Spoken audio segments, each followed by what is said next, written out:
Hey,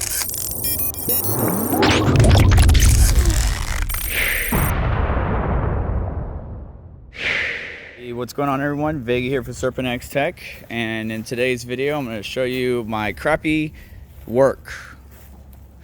We got the pad kind of formed, fitted, and good to go. Got an expansion joint over there against the wall. The game plan is not these two dots, but these two dots is where the hoses are going to go, because that's going to go right underneath the electrical panel.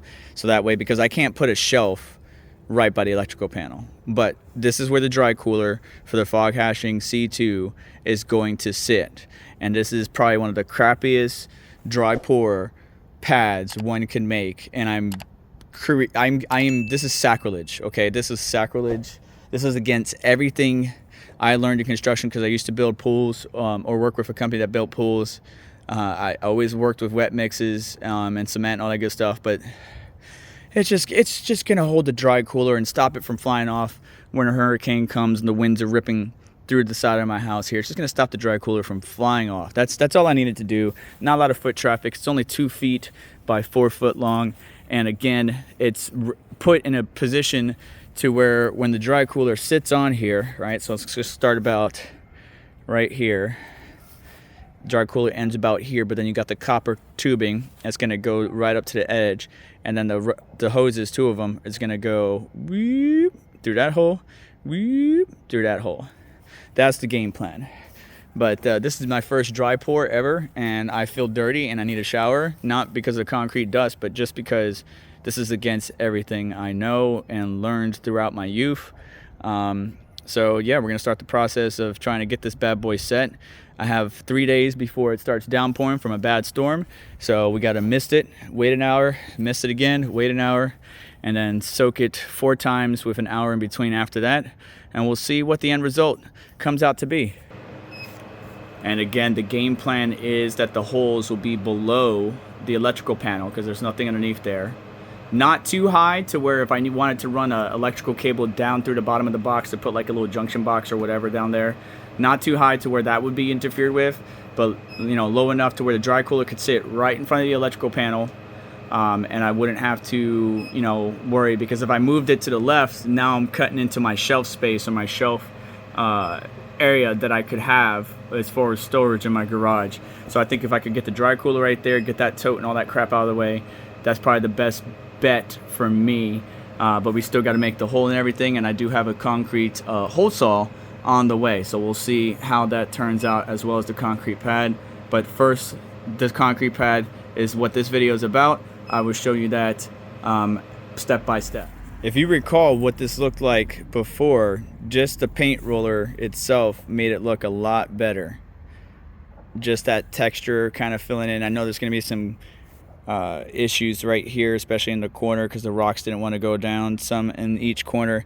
But again, I don't need it to look super pretty. I just need it to hold. It's going to do that. Now let's start misting. The first misting is done. You see some spots because I have a crappy garden hose end, and it decided to drip instead of mist. Whatever, again, doesn't need to be beautiful. But now wait an hour, come out, mist it again, wait an hour, and on to a full-on soaky soak for the rest. All right, so we already did our first 2 mistings. We're now on the soaking aspect, and there's an ant crawling across the concrete. So the top section is nice and hard, but obviously we got to do 3 more soaking cycles with an hour in between. Just gonna let this go. The sun is going down, so I'm running out of time, but yeah, hopefully that sun is getting this baby, obviously to soak up the water, get it all the way through into the inner layers, and then drying out. I'm gonna let this cure for the next 3 days after I do 3 more soaking cycles, and then pull off the form, and we'll see what it looks like. And here's everything in its final form.